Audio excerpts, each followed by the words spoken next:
So hello and welcome to another Spectrum Geeks video. My name is Dale. In this video we're talking about the ongoing progress of my getting the private pilot's license here in the UK, and I have passed my meteorology ground exam. So I thought to explain to you what my study process was, how I went about passing, some of the struggles I've had, and how it may or may not hopefully help you pass yours.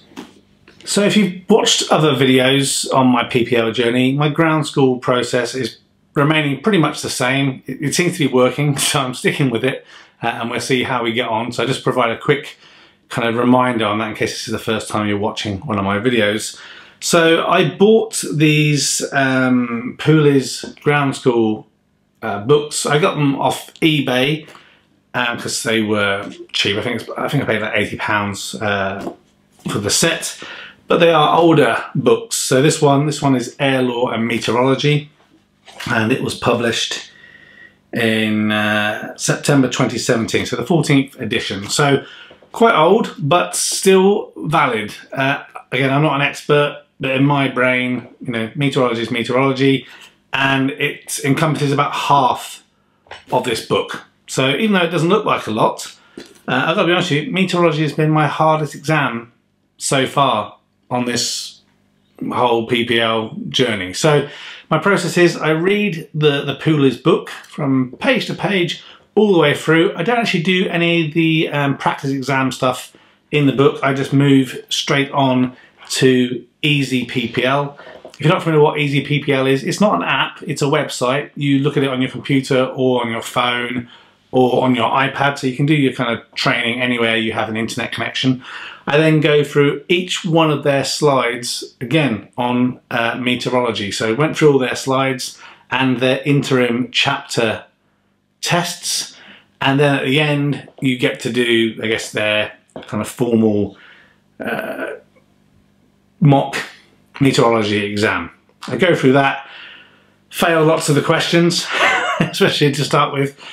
Look at what I got wrong. They then give explanation as to why you got it wrong, and then I kind of go back. I have a look back in the book for the things that I didn't do too well on, and try and get that back in my mind, and then also go back to the Easy PPL slides, search back through and reread. And basically I rinse and repeat that whole process many times until I get to a level where normally I'm looking for 90% plus in terms of how I'm getting on, and I'll put some information down below basically on my statistics for the study, you know, for the meteorology exam. So obviously I read the whole book, and then this is how much time I spent on the Easy PPL website, both reading through the material and doing the exams. So I did pass the exam. I got 87%, which means I got 2 of the questions wrong, which we'll touch on in a moment. If I can find a piece of paper, I did make a note of how long you have. From memory, I think there was 14 questions and you had 40 minutes to do it in, something like that. But yeah, I got 2 questions wrong. And the 2 questions in terms of the categories which they related to was altimeter and altimeter settings. So I think I kind of got the question back to front in my head or something. I've mentioned this before. The exam phrasing is sometimes a little bit ambiguous. So I'm pretty sure the question was going to be something to do with temperature and altitude changes and how that may mean that your altimeter is over or under reading. Basically, if the pressure setting remains unchanged, your altitude is going to be indicated as being higher than you actually are. So I think I know the answer to this, but clearly answered it wrong. And then there was another question which related to turbulence and the effects on flight avoidance. And this was a really weird question. I remember it said something like, if you have vertical turbulence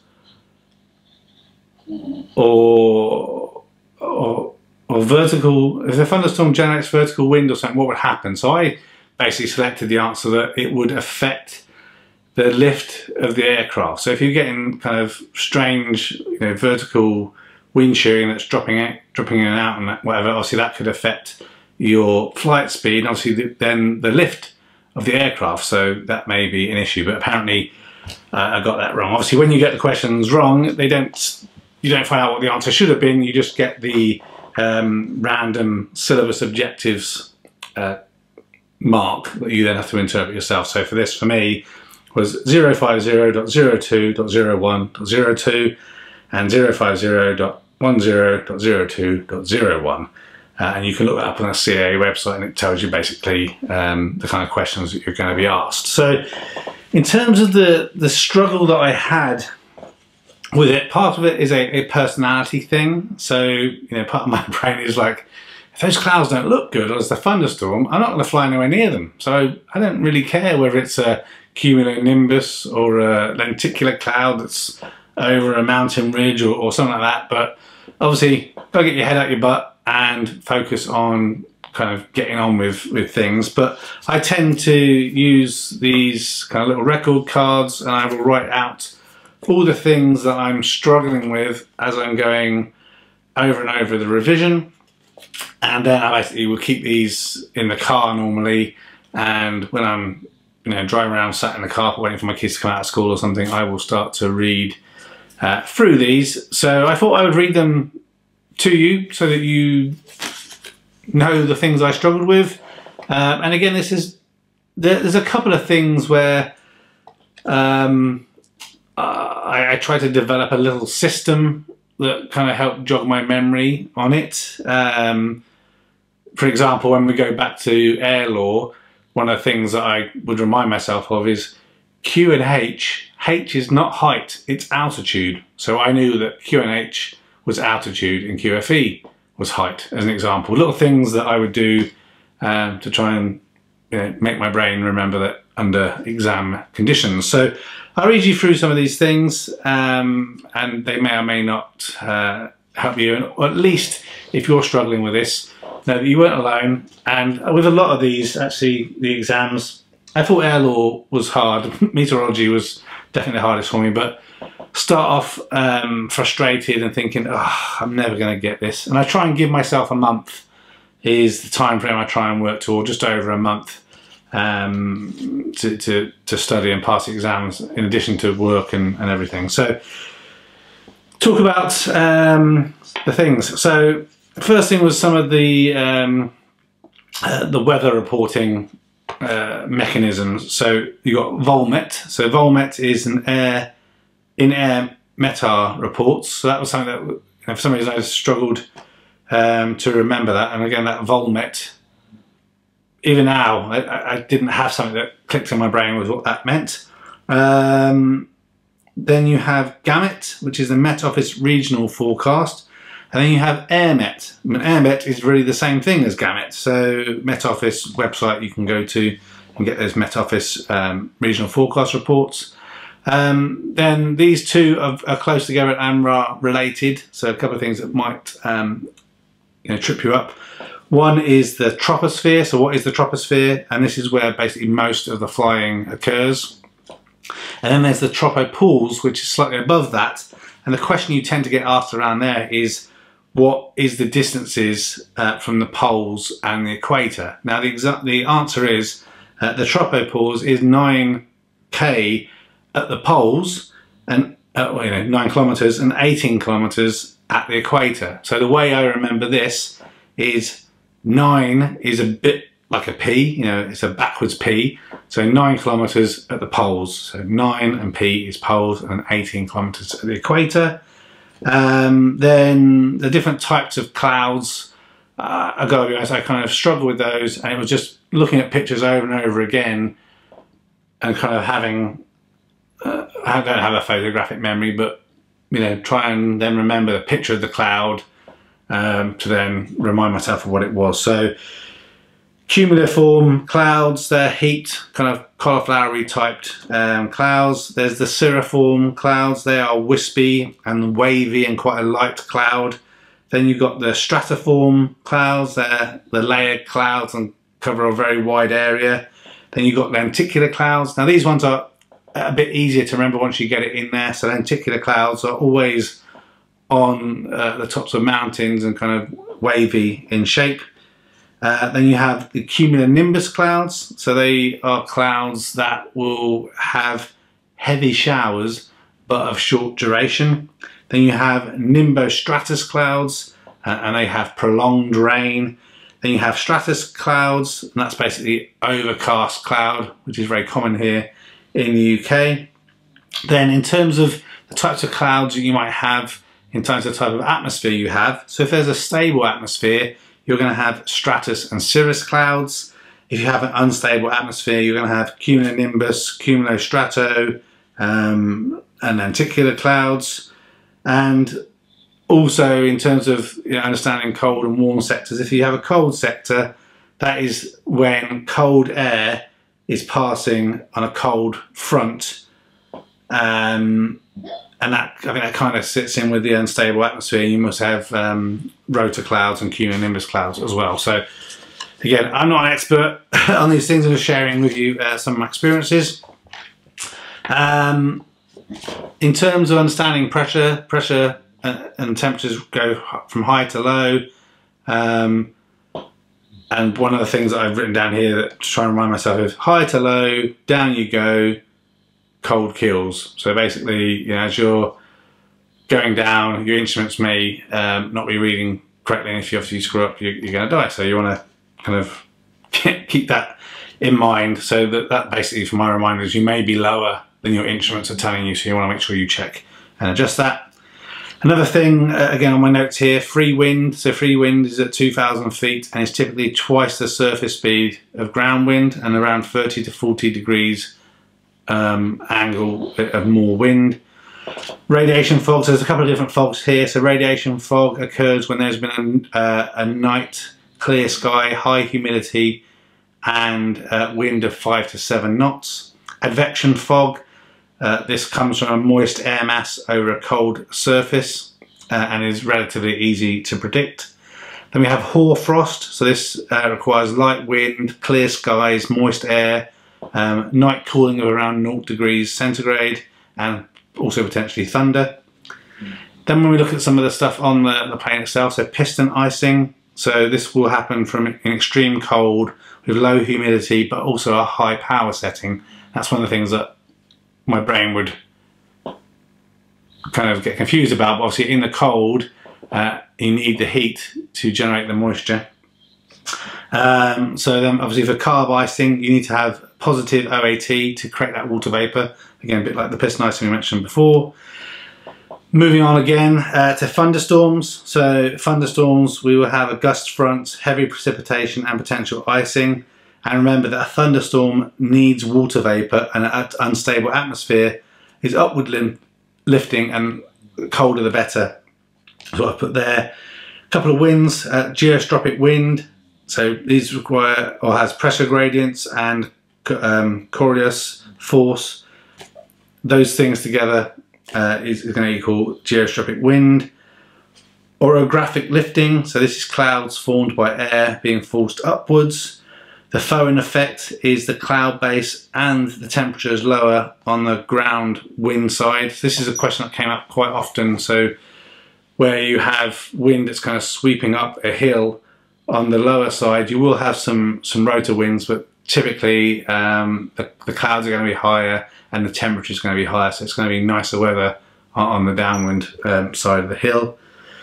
Bayes' ballot law is another thing to remember. So when you're facing into the wind, left being high and dry will be clockwise, and on the right will be the low pressure, and that's anti-clockwise. When you look at some of these graphs, so what I made, and I appreciate this is all over the place, this is just my notes and may or may not be helping. We'll see what you think of this video. When you look at some of the Met Office charts, when you see blue on there, that is the rain in millimeters per hour. And on some of those radar images, where there's a white radar image, this is the temperature of the cloud tops. So the whiter the clouds, the higher those clouds are. So that's obviously helpful for VFR flight for sure. A couple of other acronyms that you'll see on things that took me a little while to get my head around. So when you see COT or COT, that is the meaning for coast.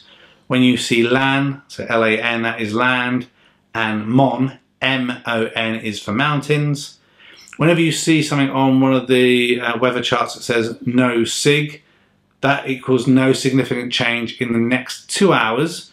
And when you see tempo, that means no significant change in a period of up to 1 hour. So that's it for the one page of my notes. We'll go through the second one. So a few things that I've written in here. I had real issues, I still do a little bit, with some of the lapse rate working out. So I was quite fortunate I didn't have a question on that in my exam, because I'm probably not so confident how I would have done with that. But so we have SALR, and that's the saturated adiabatic lapse rate. Then we have DALR, which is the dry adiabatic lapse rate. So they were just two things I can never quite remember what they meant and how they worked. So I had to do quite a lot of revision on that. And then obviously ELR is the environmental lapse rate. So this relates to the temperature changes as you go up. So typically every 2,000 feet, every 1,000 feet, you're losing about 2 degrees of temperature, I think, from memory. A couple of other things that I think were key, just trying to get my head around. Wind tends to back down as it decreases. So we looked earlier at the free wind. So the wind will back down as it decreases. Roll cloud is something that you experience downwind. If obviously you're flying and a headwind drops, that's something that's even in the what was it in the human performance exam? I can't remember. There was another one of the exams that was similar here, that when the headwind drops, what you need to do is obviously increase the power and lower the nose, because obviously if the headwind has dropped, that's decreasing the lift and stuff that you've got going over the wings to make the plane lift. So you need to add more power and lower the nose. And obviously, where possible, always avoid downdraft. That's going to cause you difficulty issues. Going back to the weather charts, sometimes you'll see VV and then essentially ////. This means that the sky is obscured and a cloud base could not be determined. So you often see this on the weather reports. That basically means you can't see what things are because the sky is obscured. Again, some of these other things that, like my little mnemonic or whatever it is to help me remember things. Again, on the weather charts, you would see GR, and GR stands for hail. And it's another one of those things is, why is hail not H? So my reminder, and this was actually my wife that joked about this, but it stuck with me, GR, giant rain, hail. Other things, so higher humidity air is less dense than dry air and weighs less. If it's warmer, there is less dense air. Air pressure flows from high to low, and as we mentioned earlier, high is clockwise and low is anti-clockwise. The higher you fly, the lower the pressure, and the lower you fly, the higher the pressure. Air flows from high to low, and that's again related to the pressure gradient force, so with those different forces we spoke about earlier. A warm front is from pressure falling. You have cloud cover increasing as well as the cloud being quite low. On a warm front you have prolonged rain. Warm fronts also have cirrus, cirrostratus, altostratus and nimbostratus clouds. A trough is an unstable air mass, and typically will have cumulus cloud and potentially thunder. High pressure equals anticyclones and poor visibility, along with potentially fine weather but haze and a light wind. High temperatures to low temperature, again as mentioned before, the altimeter is going to overread, the plane is actually lower than it actually is. Warmer temperatures mean less dense air, so this again comes back to some of that environmental lapse rate stuff and the ISO information. So the ISO is 1013 hectopascals, 15 degrees centigrade and negative 1.98, so I call it 2 and you'd be pretty close. When you look at occluded fronts on the weather charts, so they typically have high cirrus clouds descending along with heavy showers and potentially thunder. Rain, ice will fall from warm sectors from a warm front onto a cold, so again you need the heat for that ice and the rain to function. In areas of low pressure, air is drawn towards and rotates anti-clockwise. COL, so COL, is stagnant, non-moving air trapped between high and low pressures. And we'll also have low cloud, light winds and poor visibility, and potentially fog and thunder. And in the summer typically will also be associated with a rain shower. Cold fronts are narrower than warm fronts and they move faster than the cold fronts. The cold fronts also tend to have strong winds, unsettled weather and sharp showers. Cold air approaches and slides underneath of warmer air, and a cold front's typical slope is 150, whereas a warm front is 150. And then back again to those environmental lapse rates. ELR is, if the ELR is less than the DALR, then that equals absolute instability. If the DALR is less than the ELR and less than the SALR, then that is conditional instability. And then finally, if the SALR is less than the ELR, that results in absolute stability. I'm getting a headache even just reading through and talking about those ones. So I don't know if it's been any help. Again, I'm just trying to share my experiences with you and let you know if you are struggling with the meteorology stuff, you weren't alone. Just keep plugging at it and you're going to do fine. And I think the main thing of all these exams, I'm not a great exam person. You know, I've made notes now that I can have on my A5 kneeboard that will help me with some of these things as and when I experience them in real flight. The biggest problem is obviously trying to ram all these things into your brain before you go into the exam. So obviously one thing you can do, I've not done it only because it's going to sound strange, but my brain can't work this way. But one of the recommendations I have read from people is obviously before you go into the exam, literally whilst you're outside the door, have a read through some of these notes and the formulas and stuff, and as soon as you get in, you can obviously then write these from memory down onto a bit of scrap paper so you can refer to them later.